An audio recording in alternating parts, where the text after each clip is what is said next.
Hello, innovators. I am Dustin Miller, PolyInnovator. Today I'm talking with Jesus Najera, creator of Young Polymaths, as well as founder of SetDev and NightKnight. Bienvenido, Jesus. Thank you for joining me on the Polymaths podcast. Hey, Justin. Thank you for having me as well. As you mentioned beforehand, I'm a big fan of the brand and the content that you're working on, and so I'm happy to see that someone's sort of compiling all of this, and taking advantage of the moment of quarantine. So, thank you for having me. Thank you for having me on. And I look forward to answering a lot of your questions here. Thank you so much. This is a show about polymathy in general. So, like you said, collecting people like yourself who love this idea of a polymath and approach it in their own right. So I know someone who made a polymath playground, the Project Polymath, and yourself with Young Polymaths as well. It's just interesting to see we're all part of this bigger movement.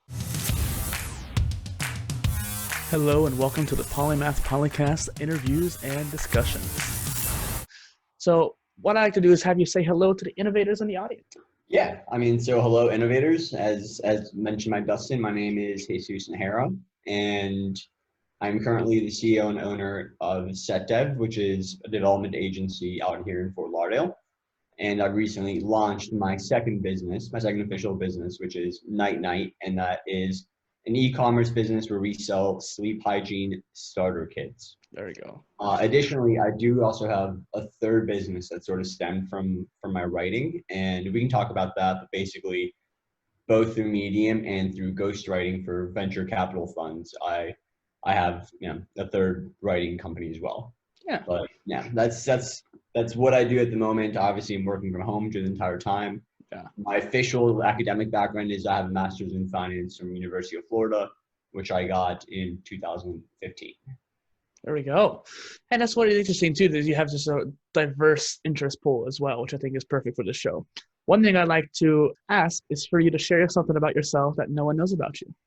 Okay, well, before we get into that, I would want to say that I definitely don't consider myself a polymath, and so I want to make that very, distinctly clear. I think that's not necessarily a title that you sort of bestow upon yourself, but that's something that is recognized by ideally your peers, and ideally your peers in the 2 or 3 or 4 domains that you're really trying to gain expertise over.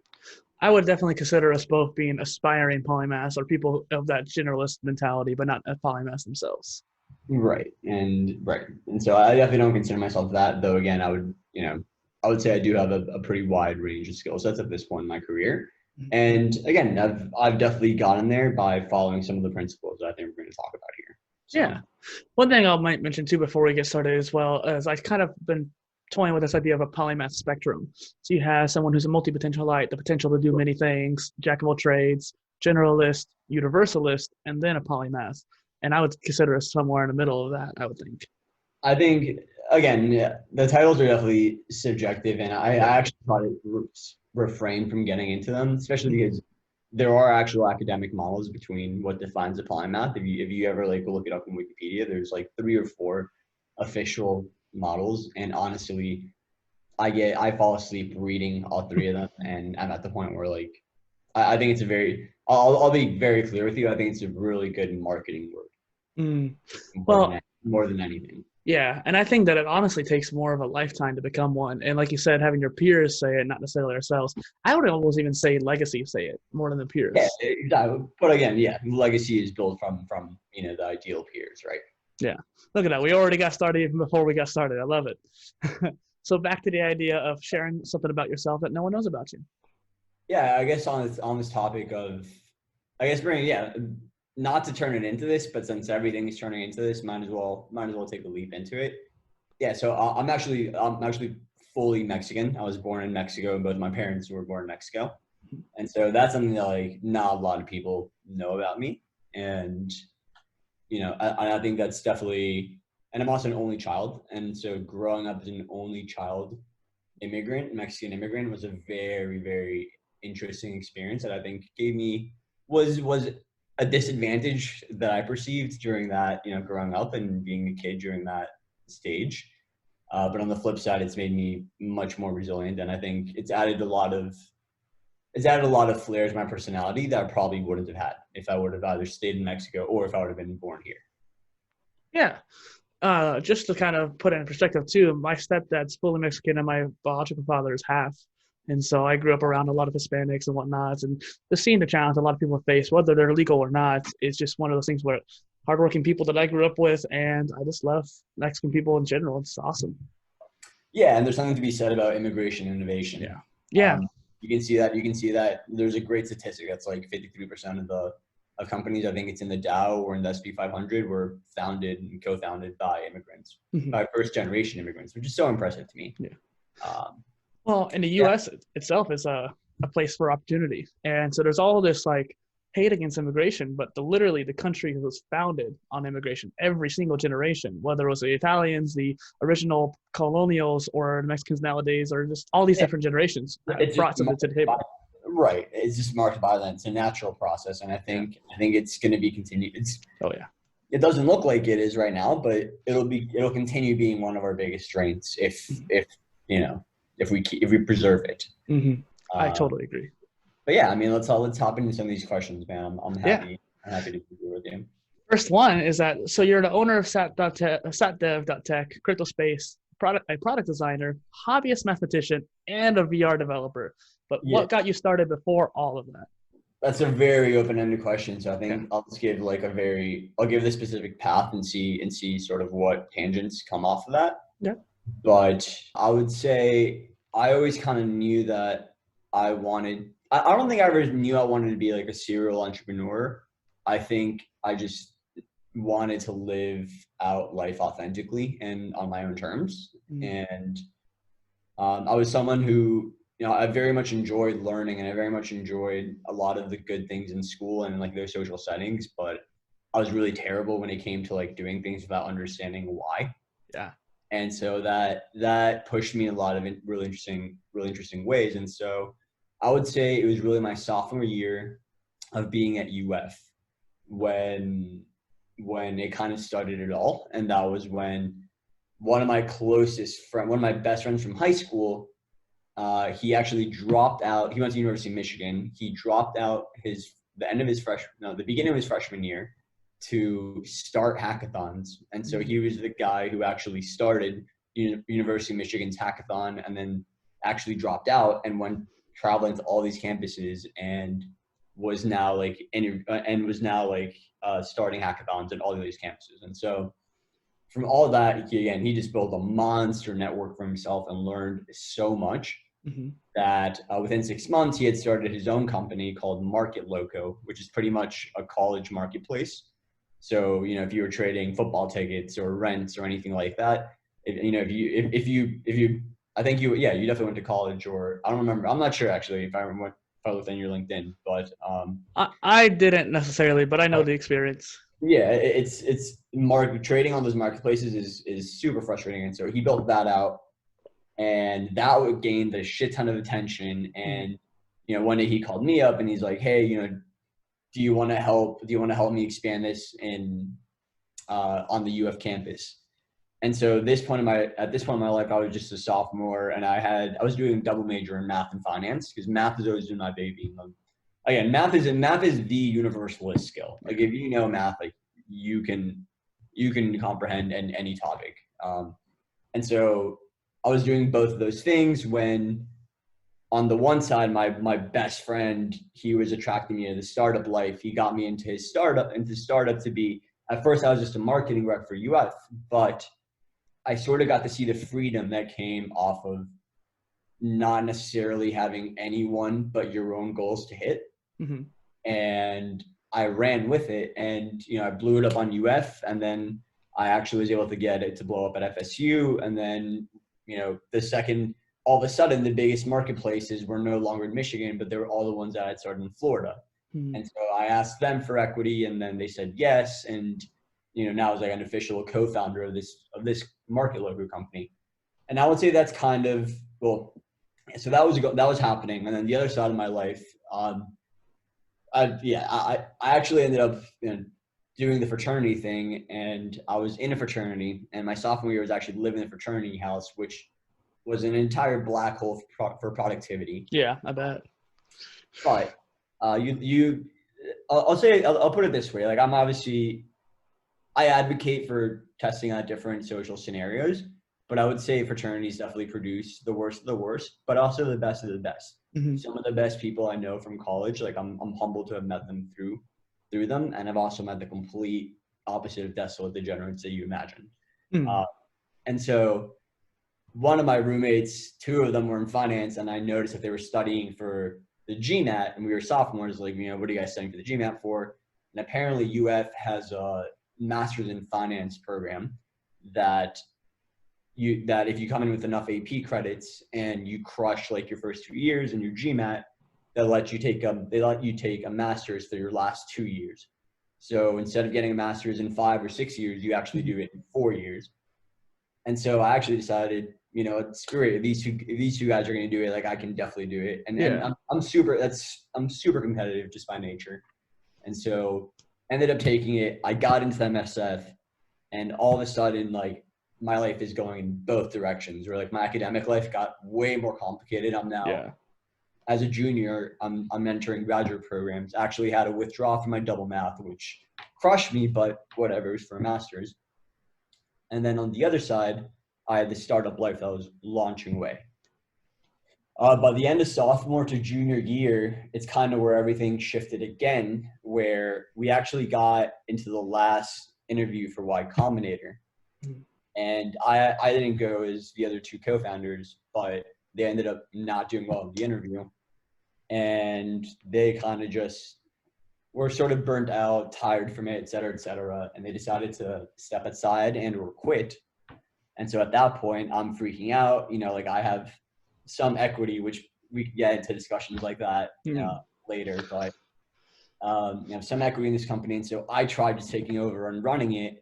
And I soon realized that like I know zip about technology and operations and whatnot. Just programming. Basically. That's just programming. Okay. Yeah, and so I tried learning as fast as I could on the fly. Unfortunately, couldn't do it fast enough, and so we shut that down sophomore, junior summer. But that summer is when I started really deciding, like, okay, shit, I now know that like I can build into this world, step into the startup world, et cetera. What do I want to do? And so I thought of a lot of ideas, and I ended up building out an app called SetMine, SetMine. And if you like Google it, I'm sure it'll still come up. Just look up SetMine music app. And that is the first thing that like I started working on that was truly my own. And that took my attention sophomore and senior year of college while I finished up the master's program.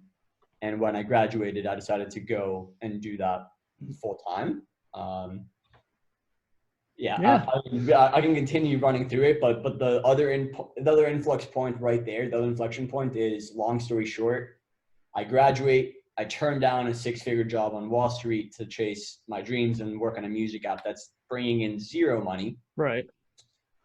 We have like 8 people living in a 3-bedroom house out in Dania Beach in South Florida. That's how you do it though, to save money. For 9 months, we had this going for 9 months, and eventually we just burned through all of our cash. And the app was a definition of a great product, but terrible business. It had 80, 90 thousand monthly users. And at that point, we just decided, you know what, like we're gonna go. We can't eat. Me and my co-founder at the time just picked up our phone, called every single person we knew, and just said, hey, we now know how to build websites and or apps. Is anyone looking for one? Mm-hmm. Got one client, and then the rest is hit. Like that's the origin story for how SetDev became. That's great. And Jesus, I think that one of the things I wanted to point out there, something you mentioned in the beginning and throughout the whole story, was authenticity. Staying authentic to yourself, staying true to yourself, and truly in what you try to find your why, sticking to it. And one of your posts, lessons from polymaths in their 20s on Medium, you talk about 2 characteristics of their polymaths in their 20s. And they may not have been polymaths yet, like we talked about earlier, but they were on their way to be. And those 2 characteristics were self-education and authenticity. So just like you were mentioning there, why do you think those are 2 major factors? Because I think it's hard to work the hours that you have to work without finding that alignment, right? And so by clinging on to self-education, you sort of break out of the constraint of like, oh, I can only learn X through Y, right? Which I can only learn like engineering through an MIT or whatever, something that equivalent. Mm-hmm. And then the authenticity, because if you don't view what you're doing as a natural extension of yourself, if you don't view it as playing in the sand as a child, like Isaac even describes it, then you're gonna burn out, you know? And like, I'll be honest, like, so I actually did a summer at JP Morgan doing sales and trading for my junior senior internship. And by the way, doing that and running the music app at the same time, probably one of the hardest points I've ever been pushed work-wise. But I'll be honest with you, I actually loved the culture at an investment bank. I loved the ultra competitive nature. I loved the intensity about it. And I had no problem working 12, 14 hours a day, but it's just way harder to continue doing that if you're not doing something which you're having fun with, or you're aligned with, or like something that gives you purpose, you know? Right. So I think that's why those two factors are common between everyone that you sort of see listed there.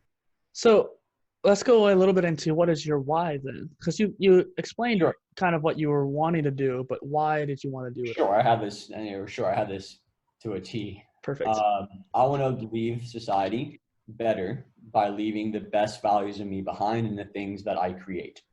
And I only see money as a canvas. And so right now I don't have enough money to build a hardware startup or to build like a rocket ship startup or anything like that, or a robotics startup.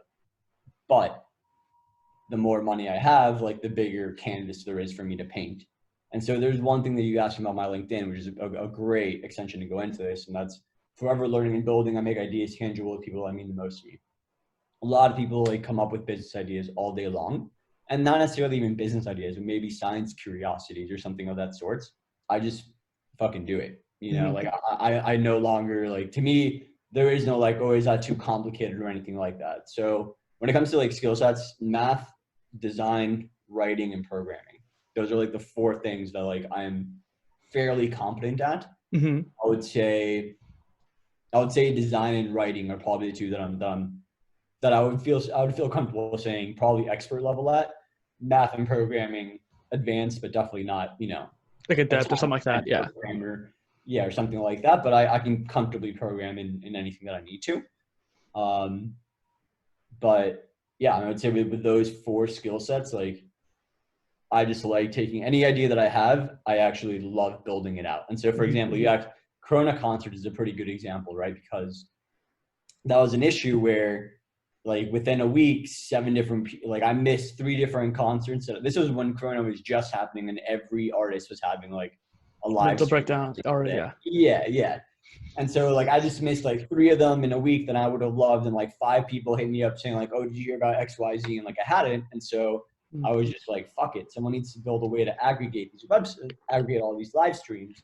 And so I literally, for the next 5 days, like just paused everything I was doing, and I just coded away for 5 days, and like I built Corona concerts. Hyper focus. Yeah. I mean, just exactly, just raw authenticity and like energy into that. Like that's what I wanted to do, and so I just did it. Same with like the crypto space VR, right? Like that was like, I wanted a way to visualize a blockchain and like a way to like educate, because people always have a very hard time visualizing blockchain when you talk about Bitcoin or Ethereum, et cetera. Yeah. Et cetera.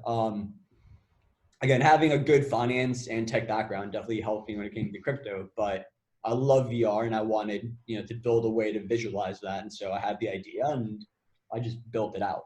And so to me, there's like nothing as rewarding as that, making an idea tangible. Exactly. Sorry to interrupt there. I was just going to say, you might talk to like Archeo or some of these, or the Steam blockchain, and just see if you could like sell or convince them to have you build them some kind of VR experience for their particular chain. Because it's so I was actually, that's actually been a sales model that I've been trying out. I tried reaching out to all these crypto projects and basically saying like, hey, look, I built this VR world for Bitcoin and for Ethereum. Pay me X, I'll build out your world, and like, you know, it'll be a way to introduce people into the coin that you have, your offering, et cetera, et cetera. The problem with crypto startups is they're broke right now. Yeah. I mean, they got so much funding like a few years back, and then now they just don't really have much of a monetization model. Some of them are like, they're not doing well, I wouldn't say, but like they're being creative in this kind of bootstrap time for them. Like Arc.io seems to be trying to cultivate an ecosystem and whatnot. And I don't know how well they're doing, but it's just interesting how the way they're marketing and trying to produce like some kind of growth. Yeah, there's just so many different platforms, and their value propositions are increasingly decreasing in value. Yeah. At a pretty rapid rate. Yeah, I was definitely a big part of that world. I've had a lot of contracts in the crypto space, so I've probably built my company has probably built a couple of things that you played around with in the space. And one of my close friends actually started one of the biggest publications for crypto. And so it was interesting. Yeah, fun time. And you mentioned that writing is one of your top skills. Do you have any current writing endeavors, like a book or any kind of new blog or something like that? Yeah, so I actually, like I mentioned, I'm ghostwriting for a couple of VC funds. I want to scale that out. And more importantly, I'm actually trying to gear up to write 2 different book series. Okay. Both, 2 different books, both derived from the series that I'm currently writing on Medium.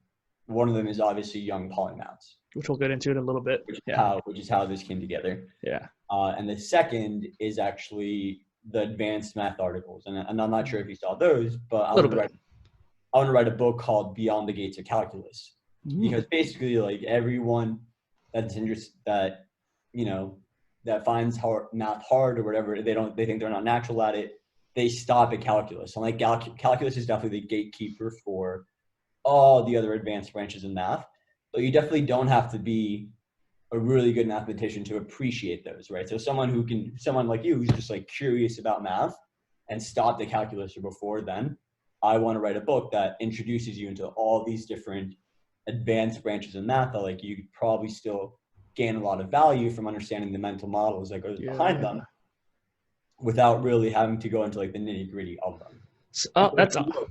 Yeah, I'm writing, like, there's articles on graph theory, information theory, differential equations, like linear algebra. And so I eventually want to compile that into a book as well.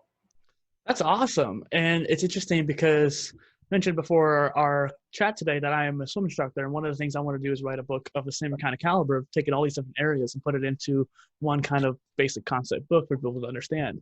And I think that your calculus book is really interesting because I was always subpar at math personally. I don't know why I couldn't grab my head around it, but maybe it's the logical base brain that I wasn't training well enough. But there was one time in algebra class, algebra 2, I think it was, where I was doing terrible, but 1 month we were doing calculus work. And that 1 month, my grades shot up because it was more conceptual rather than like equations. And I was able to get it better. And then we went back to algebra and went back down.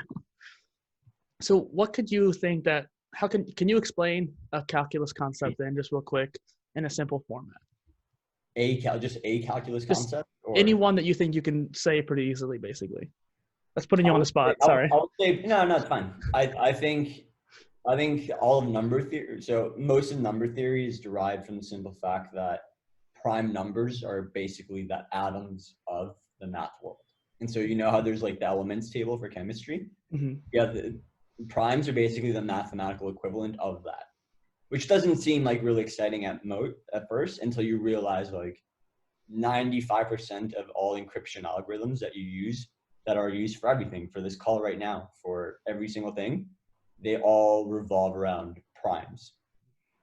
And sort of like the pattern that we can't detect between primes and what primes really mean to mean to us as a species. And then there's actually this really fascinating theory that if an alien species does ever reach out to us, we would know because they're using primes. And those are like, those are the logical atoms that like are universal. Like 1, 3, 5, 7, 11, et cetera, et cetera. And so that, I think, is kind of like a really, really neat thing to think about. But like primes and the specialty that primes have in our world really derive this entire other branch. Like people, again, you really wouldn't appreciate until like you get past that, you know? Yeah. Well, and this is why I wanted to ask the question, because that was amazing. And thank you for that. And one thing that kind of makes me think of too, is that anybody who knows any multiple areas can often translate between those two skills. So like say swimming or walking, and trying to translate, hey, kicking is just like walking, or something like that. And when you try to bridge those areas of knowledge, like you did with chemistry and the prime numbers, the chemistry table. And one thing I think is that between specialists and polymathic people have more areas to choose from to make those translations and connections. And I think that that's something I wanted to pick your brain on. Sure. Yeah, and that completely makes sense, right? How can we get people who are normally confined to specialty but might be more polymathic by nature, who want to do more things, more than just one particular field? How can we convince them that they are polymathic? I would say don't mention polymaths. Okay. Embrace your authenticity, Okay. and do whatever it is, that you find purposeful. The skill sets that'll derive from that will more than compound, man. Mm.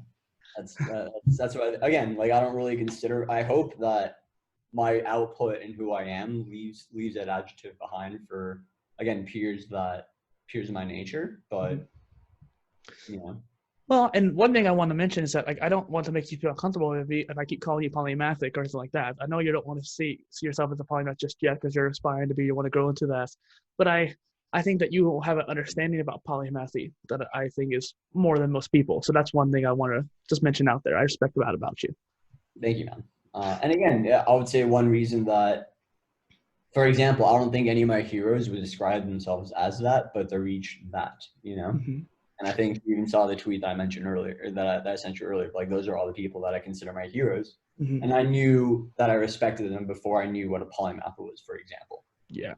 I remember doing a school project back in like 7th grade about Da Vinci, just because I was so fascinated by him. Who didn't? Right? Yeah. So I found you via the Young Polymaths page. What inspired you to create that then? Those are all my heroes, and I wanted to study the habits and the decisions that they made when they were in their 20s, because, again, a lot of these things really compound.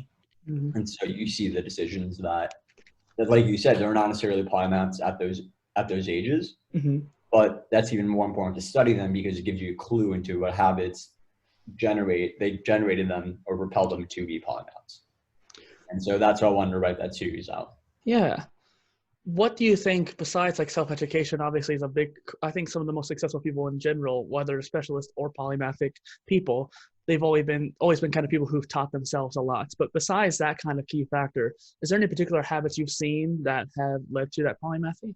Just in general, because, like, for example, maybe they had interesting sleep cycles or they had an exercise routine, just something that you would No, think would produce. I would say outside of like the two things that we have gone over, I'm happy to announce that there's a lot of variance there, from the lone genius savant types, so like Newton and Tesla, who, like, they're better off in a dark corner of a room by themselves, to the gregarious, like John von Neumann and Franklin on the other side, So no, I think as corny as it is, the older I get, the more I appreciate cliches because they're simply anti-fragile. They're fucking there for a reason. It's because they make sense. And so there is no better version of you, which is why I go back to, like, just being authentic. Like, that is, if what you are doing is just an extension of yourself and not work, not your 9 to 5, then who, like, how else can anyone beat you? Yeah. Like this podcast, for example, having these conversations might be work to some podcast hosts. They don't always like being a host. They like the editing part or they like the marketing part. But I love these conversations. It's the easiest part of the whole cycle. So, yeah, man. Yeah. Happy to hear that. Now, one thing we talked about earlier is the 2 principles. One thing that I couldn't agree more with is the self-education front. I even made my first phase of all the content I create is about self-education. Right. So you said that in one of your posts, the internet democratized learning opportunities, which I think is very prudent for self-education, especially during this quarantine. Can you explain that more? Yeah, sure. You're going to get an MIT and Harvard education without attending MIT or Harvard and without paying MIT or Harvard prices. That's true. That's as simple as it is. It's all on you, man. To be fair, this is a different time, but like that idea of like on board or anything like that's like, dude, you have the entire universe of information at your hands. Like, learn something, Yeah. A lot of people's problems just stem from an ability that they can't really deal with themselves and they can't sit in a room with no distractions on. And so and I'm not sure if you have it here or somewhere else, but like, yeah, you do. Rule nobody but himself. The most important relationship I have with is myself. And like, I work on that every day. And that's definitely helped a lot. Self-awareness is a very powerful factor. What have you learned from your self-introspection? I've learned to accept that there's certain things that I want that I didn't think I wanted. I've learned to embrace some of my weaknesses and some of my strengths. I would say, for example, I'm very emotional, and for a while, I was taught, like being emotional is very bad as a man, like you shouldn't be emotional, et cetera, et cetera. Until I sort of, accepted that belief as a strength and turned it around, like realized it just makes me like much more empathetic or sympathetic. And at the end of the day, like emotion is just energy. And so if you can really channel that energy and use it effectively, then all of a sudden it becomes a strength. Mm-hmm. So there's these little things that like whether it's your parents or society or someone or something, and a lot of ideas are brandless, which is what's wild about them. But a lot of ideas you have ingrained, you have to take careful work to unlearn them. And that's not easy. And it takes a lot of time to even be aware of which ones, you have and you weren't aware of like when you picked them up. And so I think we talked about a couple of things that something like I really think happiness is overrated. And that's probably like one of the more controversial things I'll say, but like I really think happiness in people, I think the idea of like trying to pursue happiness or trying to be happy all the time is is an Dangerous? overrated idea. Okay. Overrated. Yeah, and I'm happy to get into that, but like I think it's a very overrated idea. Well, it kind of gets into the idea of an ikigai. And we were mentioning earlier being authentic to yourself and finding your why, which is essentially the ikigai. What can you offer to the world? What are you good at? What do you enjoy? And what does the world need? And or what you can get paid for, essentially. And I think that by pursuing that, which is a much more existential kind of aspiration, it produces happiness. So if you just pursue happiness, it's not going to work. But if you pursue something bigger, it will. Exactly. Yeah, and that's a great way to say it, and that's exactly how I think of it. If you're trying to be happy all the time, you're setting yourself up for unrealistic expectations. If it's going to lead to disappointment, you're already admitting you're not happy by admitting that you're trying to be happy. And worst of all, you're going to turn away from change because our body's evolutionary. They seek out routine and comfort, and that is a way of happiness. And so all of a sudden, if you want again, and we also have like avoidance bias. And so if you're scared of moving away from that happiness, then you're going to miss out on a lot of change. And so you almost have to be willing to embrace the opposite of happiness. And so I think that idea of like, I want to be happy all the time is a little bit incorrect. Yeah. Or at least that's something that I've had to unlearn. I mean, go back to it's interesting, but like I don't remember who taught me that. I don't remember like in anything. Will Smith, Pursuit of Happiness. I'm like, yeah, maybe you're right. Like well, okay. So one thing that I would say is too is that the pursuit of happiness on its own is illogical because it's not going to really be fruitful from it. But maybe the pursuit of emotion would be more palatable, I guess you could say. Have you ever tried pursuing other emotions, like consciously going after maybe feeling anger? Huh? Yeah, no, of course. Maybe not consciously going towards it, but like being aware of it and or channeling it. That's definitely work I've had to do. I definitely had to meditate a lot. I've definitely had to do, I was very into contact sports growing up, and like that was my outlet back then. And so I've definitely had to transition from that. Yeah, I had a temper growing up, and I managed to get past that because I broke my Game Boy from my temper when I was in 6th grade or something like that. And because of that, it made a little shift in my brain. Okay, my actions have consequences. I need to fix that. Right. And I think that having an outlet, which the exercise ended up being that outlet too, I think. So it's interesting. That's good. So one thing I actually want to talk to you about, because one I'm seeing this theme coming about, is this philosophy I have cultivated called the 4 pillars of the mind, body, spirit, and emotions, the 4 major aspects of our lives. And you mentioned meditation and self-development and mental development and even just the emotional awareness. And so you've talked and even the body pillar from your sports history there too. So you've cultivated all 4 pillars. What is your thought process on what I just said? That you're right. I think it's pretty basic. You have to take care of yourself, and all 4 of those pillars are very important. I would say that's probably the one thing that, even though I work like an animal, the one thing I'm very grateful for is I have the flexibility and the freedom to at least allocate my schedule completely to the way that like it works best for those 4 pillars. So for example, sleep, like I am very, very adamant about my sleep and the routine that I have, and I never break that. And again, I thankfully have the flexibility to like not have to worry about that. Yes, yeah. I mean, all four things are critical. If you don't work out, like you're gonna feel it. You're gonna feel depressed, et cetera, et cetera. Mental health, definitely meditate, visualize, be grateful. You know, all Yeah. those good things as well. Eat.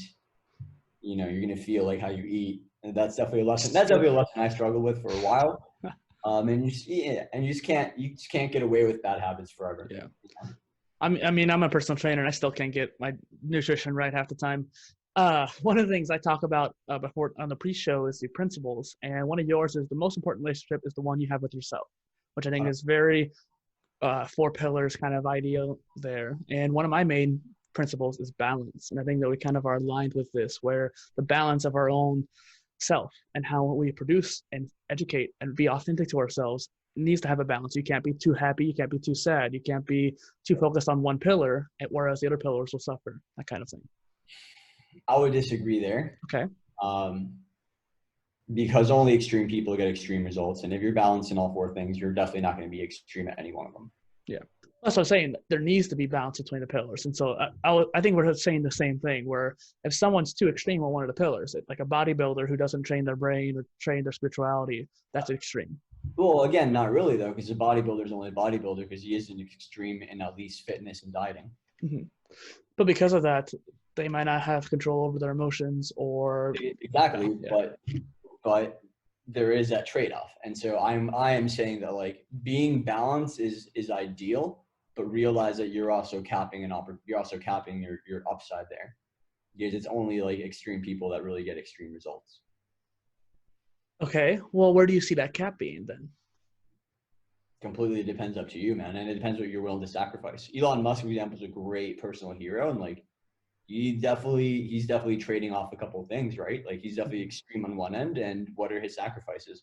His sacrifices are 2 years ago, he spent the entire year working on 3 years ago, on the one day he had off, New Year's Eve, he had to spend it filing divorce papers. You know?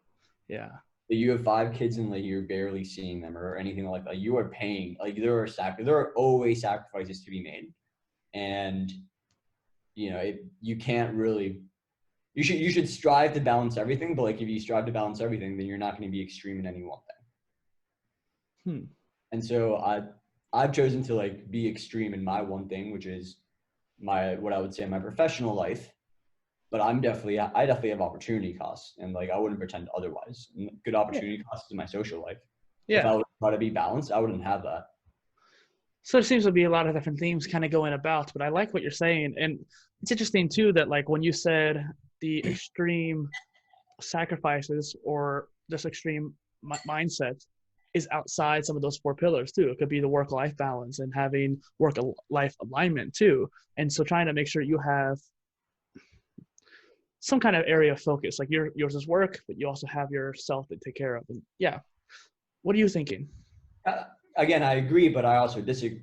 I disagree to some point, because if I was really completely balanced on all 4 pillars, I would be giving myself more social time for relationships.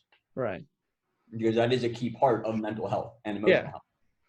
And even physical health too, because it affects your body physically too. Whatever. When you cuddle or kiss or hug or whatever. I am at least at this point in my life, at my 27 years of age, I'm willing to sacrifice that to be extreme results in what I'm working on. Well, you know what's funny? Choice I'm making. Yeah. Well, you know what? I'm making the same choice too. So I resonate with you. Exactly. That's why I'm not disagreeing with you. I'm just curious to see where this conversation is going towards, because it's slight disagreement that's causing this philosophical conversation. Oh, but it's good. Disagreement's good, man. Well, it's exhilarating in a way. So going back to some of the questions here, how can we use authenticity to stay true to our polymathic selves if we are polymathic or if we're specialists? Because that's defining us. That's if we define ourselves as something, I guess. Ask that again. So a lot of the people in my audience I would consider to be polymathic, or at the very least people towards innovation. And so regardless of someone is a specialist or someone who is a generalist, I feel like there's a certain innate traits that is either someone's going to be more interested in specialty or more interested in diversity or interdisciplinary worlds. If someone is more interdisciplinary by nature, how can we use authenticity to stay true to that? Curiosity. Whatever Mm. you're curious about, follow up on. How do we cultivate curiosity? That's a good one. I mean, that one, if it's not innate, I don't know.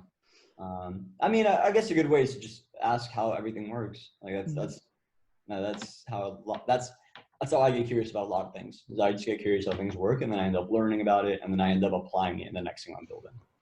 Well, there's some people out there who just doesn't seem to have curiosity. And I was talking to someone recently who said curiosity is more of a skill that you can train. And the more often you act, what? Yeah. How can we train it then? Just by choosing?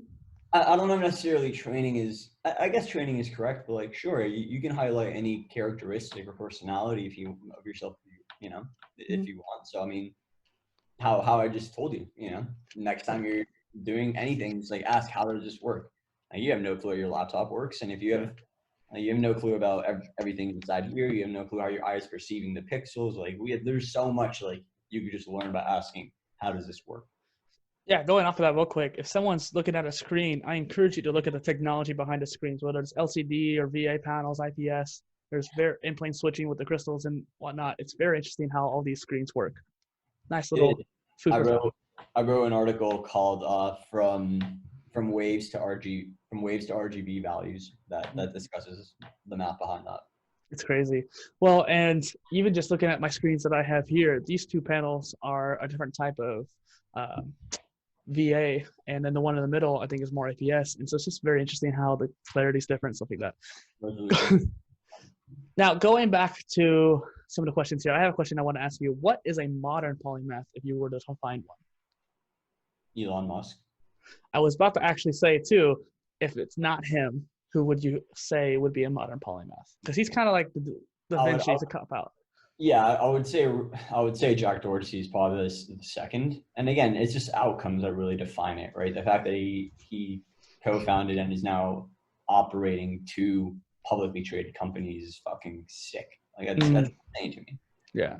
And anyone that has he clearly has domain expertise in a lot of things, from finance and understand the world of finance to social media and understand the world of social media to organization, running organization. And I think Dorsey himself is actually a really good designer, is what his skill set is, if I remember correctly. Yeah. I would say he's probably who I would say. And again, to be fair, I'm definitely leaning towards entrepreneurial polymaths. I'm sure there's a lot of like academic polymaths. I'm sure there's a lot of entertainers and sports polymaths, et cetera, et cetera. Yeah. But that's who I would say is to me. Right. And again, I go back to like, I think polymath is a very good marketing word. I don't really think there's a subjective definition, but I will say that like I use polymaths interchangeably for my heroes. Now that's how I would say I would use it. Well, and it comes down to just labels and stuff like that, which is why I mentioned the spectrum earlier, is that people often say jack of all trades, but then the actual saying, they say like jack of all trades, master of none, but the actual real saying is jack of all trades, master of none, but also sometimes better than one, master of one. And it's just interesting how people mentally define jack of all trades as someone who's unfocused or not very adequate, but it's more about curiosity rather than skill. Yeah. No, it is.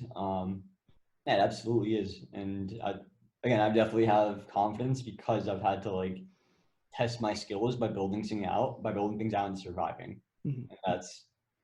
And I'm not sure if you read any of Tablet, but like that entire skin in the game thing is a very big philosophy that I'm a fan of. Yeah. And once you're an entrepreneur, like your skin is very much in the game. Yeah. And I enjoy it. Yeah. And it's been terrible. Like I've been on the other side, very close to bankruptcy, very, very bad, poor mental health, poor everything. Yeah, but you learn resilience, Yeah, and when you hit your lowest point or close to it, it opens up your mind to newer opportunities for one, but also just the fact that things can get better from there. Sure. Yeah. Sure. So something I ask all my guests, and considering our topic today, what is a polymath to you? Which is again the definition. A marketing term. A marketing term, yeah. Which is a really smart marketing term. Okay, please do explain then. Really clever marketing term.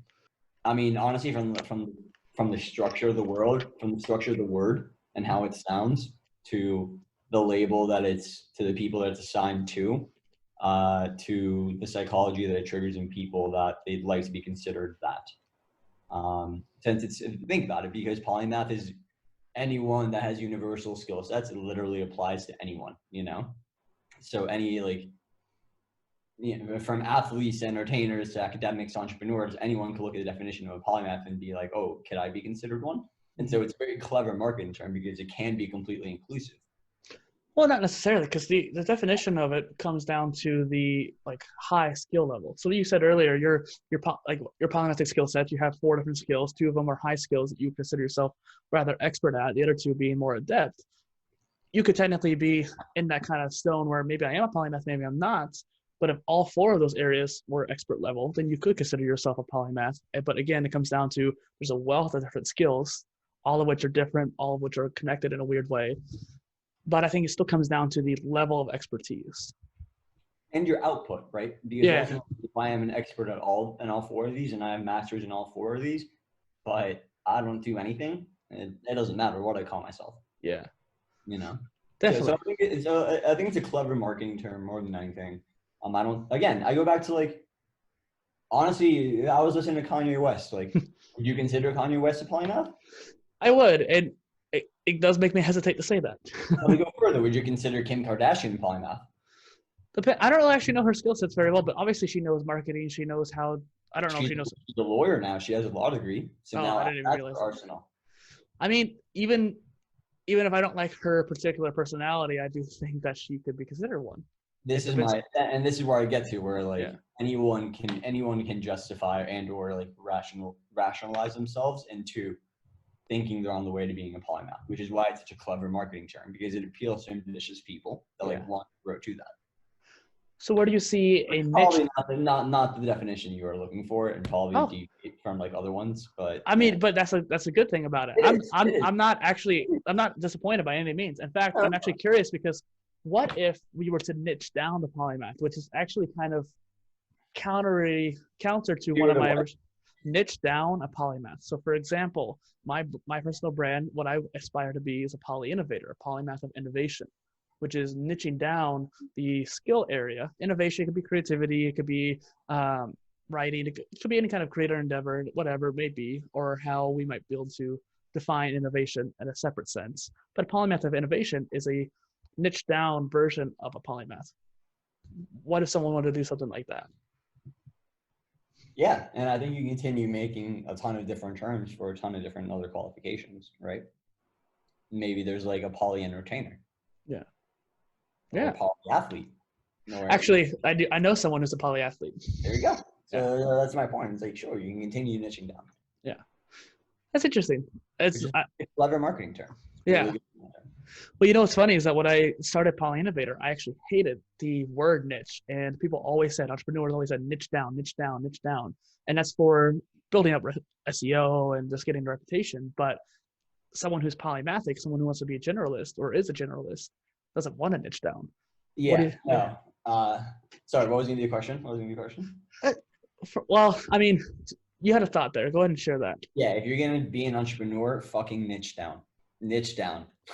If you want to make sales, niche down. For the love of God, anyone that's listening to this and is considering launching anything, niche down.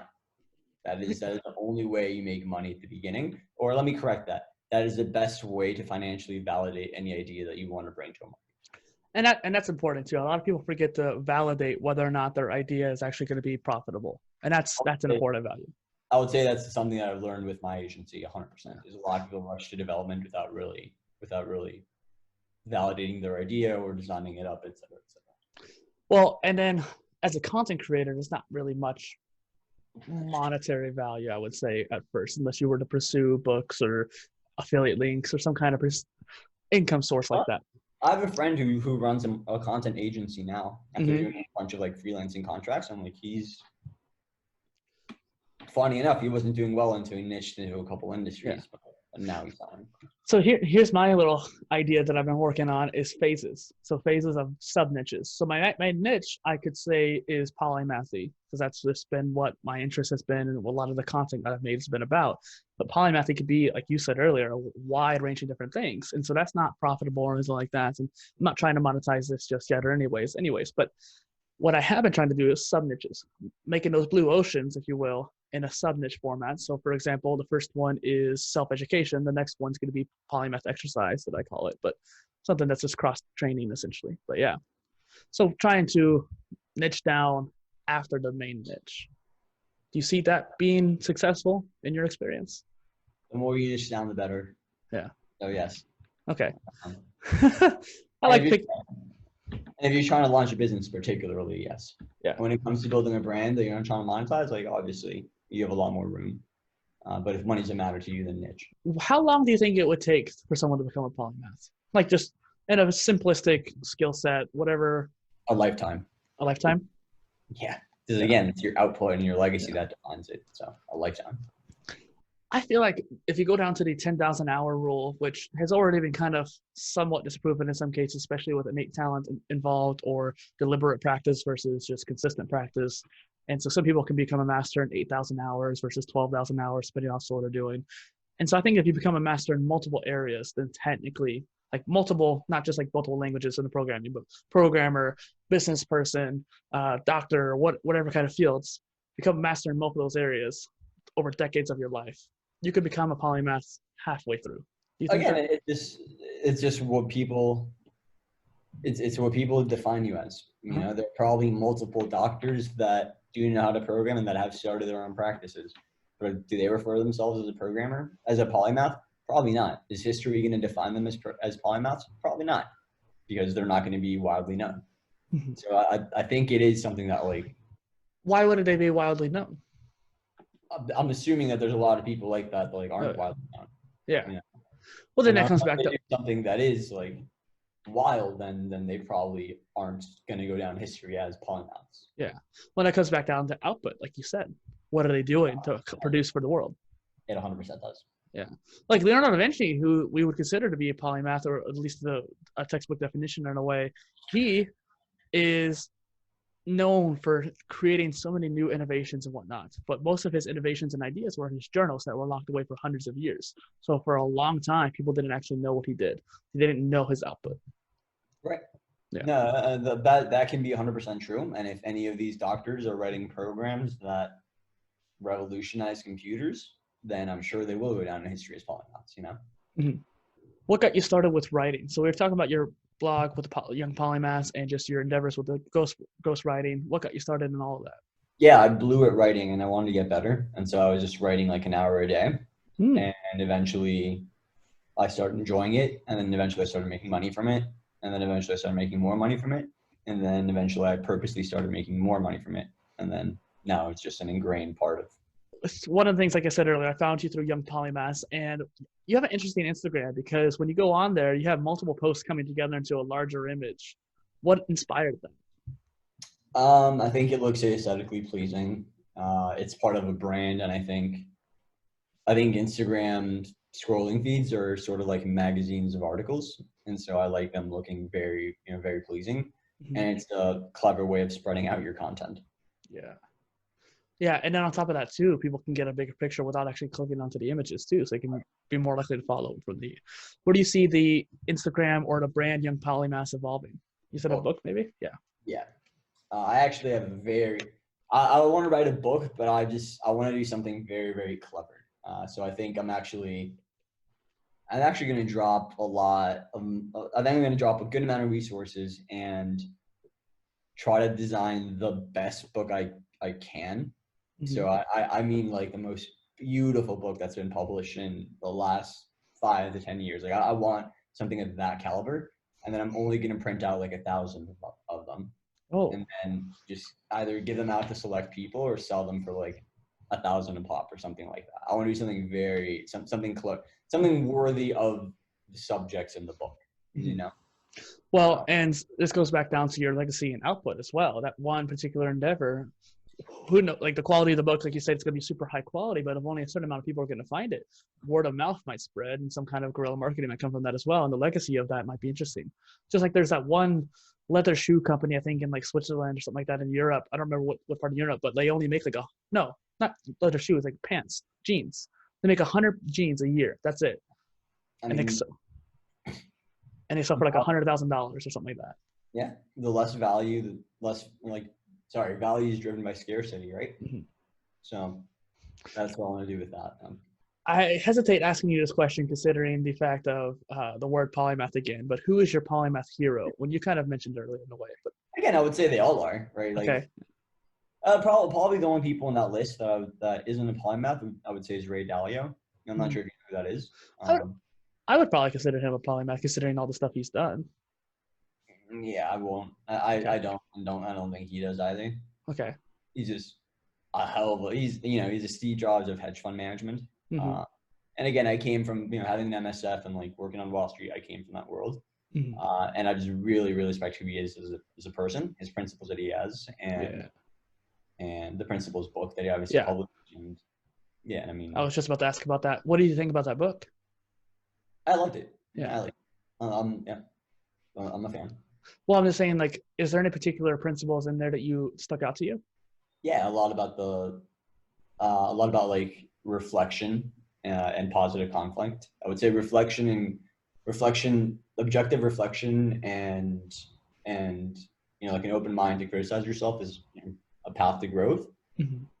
And I would say that's probably one of the principles that I like the most, and also just positive conflict, because like I definitely saw in my company that like there is not that much of that, or at least like there wasn't any constructive idea flow that could have came from positive conflict. And so that was something that I kind of questioned about myself, and how could I put that back in? Yeah. Do you see any particular patterns when it comes to your principles in life and philosophies? Yeah. I mean, I know it's a very open-ended question. They got to be 100% consistent, or else you're going to have a shitty time with yourself, man. Yeah. Consistency is key then. So yeah, how do you keep consistent then? It is religiously very, very disciplined with my daily habits. I would say that anchors a lot of who I am, and it's noticeable when I deviate from them. Have you deviated recently at all? No. Actually, I've been doing really, really well lately. I would say early in the year, probably. How have you managed that strong routine and be able to create those systems? I'm very disciplined, and they're habits that I want to ingrain. It's habits that I know like are rounding me out, and more so it's habits that I need to survive. Because again, man, and I hate to like go back to this or like to sound arrogant or even come off like nasty about it, but like my mom, for example, like she's a marathon runner, and she'll be like, "Yo, like, can we run 3? You want to run 3 hours on Saturday?" And like to me, I literally don't have 3 hours to go into working out. Like I need to be working 16 hours a day every single day between the three things. And so because I do that, I need to be that much more extreme about my daily habits for the short amount of things that keep me alive. Like I need to work out half an hour, and like I better work out for that half an hour. Yeah. Or say meditating, because like if I don't have those habits, I definitely go down spiral. Like that's no one likes that. So you work out for half an hour. Do you focus on more HIIT training, strength training, that kind of thing? Yeah, dude, it's 93 degrees out here in Fort Lauderdale. I'm literally just going outside and like doing full body cardio for 30 minutes and like done. Done. Yeah. That's all I need. You just launched your third business, NightKnight Club. Not club, I guess you could say, for the URL. For those who want to check it out, what is it about? It is a sleep hygiene starter kit. Okay. And so basically, everyone's becoming a lot more aware of how important sleep is to their daily routines. Mm-hmm. And when you look to improve that, there's a baseline of products in the sleep hygiene space that most people fall to. So it can be supplements such as melatonin or CBD or CBN, or it's an eye mask, or oil diffusers are a very popular one, pillow sprays, et cetera, et cetera. And so what I did is I just created a sleep hygiene starter kit that packs sort of a one of everything to just buy at once and for you to test out and see what works for you and what doesn't work for yourself. And so I've either partnered up with a lot of the best brands in the sleep space, or I've gone to their manufacturers directly and like I've white labeled the products. Are you thinking maybe a subscription model or just a pure I starter am. kit? Yeah. So I want to do, it is a one-time purchase, but I want to do custom subscriptions. And it's interesting you ask that because it originally was going to be a sleep hygiene box subscription, but the downside with that is a lot of these items are one-time purchase. And so after month 3, you would start getting some of these big items again and again, which, you know, you wouldn't want to do. Mhm. And so instead of doing that, I'm doing a custom subscription where after you buy the one starter kit, wherever items you would like to get again on a monthly or quarterly basis, we'll sign you up for monthly for a subscription for that. That's nice. And one of the things too, when it comes to like the bed hygiene, for example, like I don't want to get too gross for the audience here, but like skin cells and all this different body excretions often create a negative sleep experience, I would even say, because it causes the bed to get more stiff, stuff like that. Where do you see that in the long run?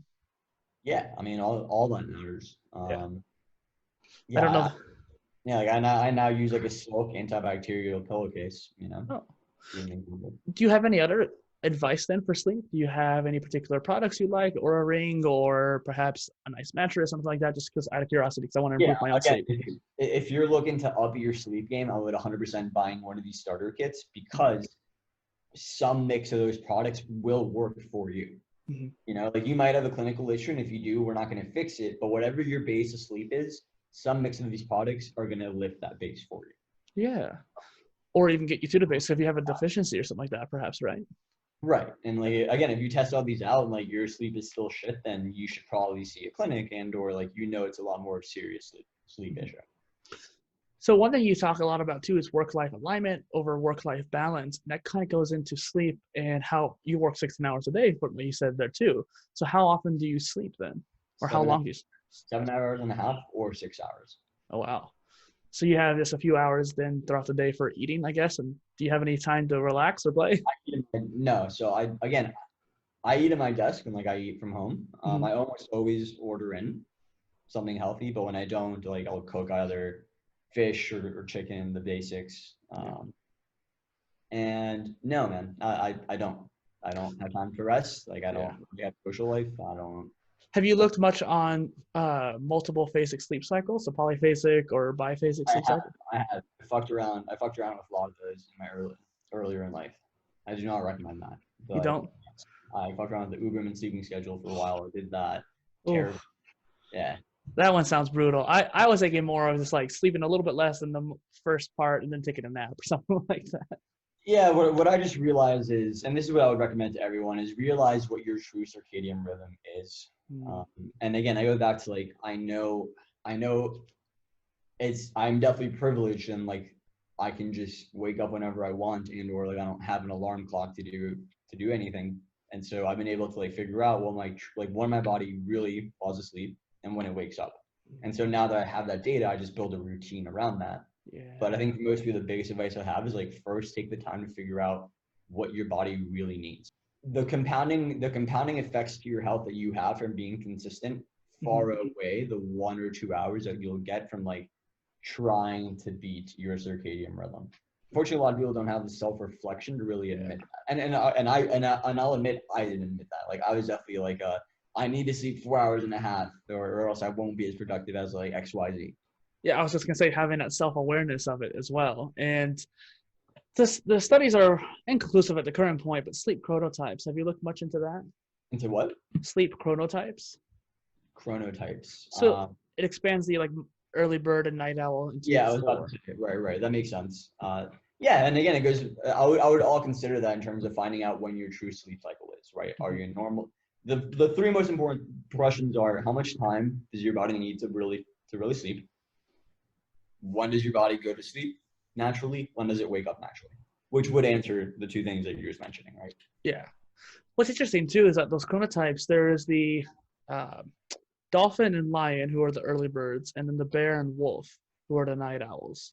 And then I think the lion and the bear need like 7 to 8 hours, but the dolphin and wolf need maybe 6. And they feel fine if they sleep that much. That's just interesting that you have to know, like you said, you have to know what you need, study it, find out when you wake up, and that kind of thing. I thought I could get away with 6, and like I'm honestly I'm a 7.5 hour guy. And like, I realized that. And like, honestly, there are still some days where, and this is what I love about it. I never wake up an alarm. Like that is a crucial thing to me. I don't use an alarm ever.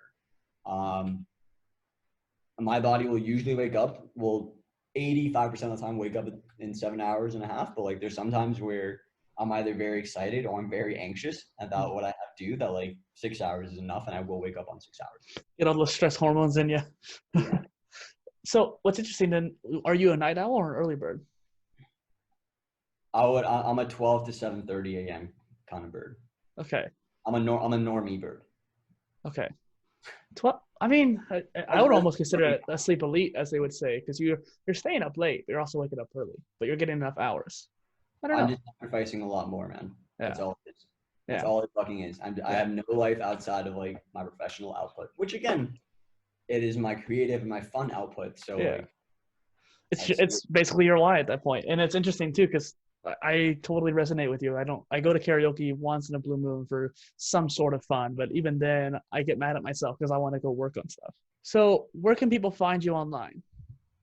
I would say just look up my internet name, which I've now adopted, but it's just SetZeus, SETZEUS.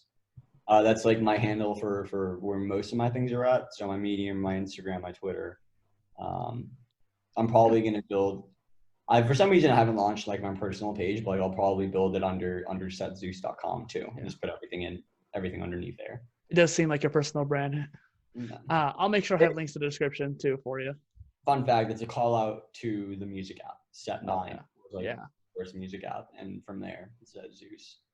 And SetDev.tech. Yeah. So I like how that really kind of is cohesive for you too. It has that kind of overarching feel for you.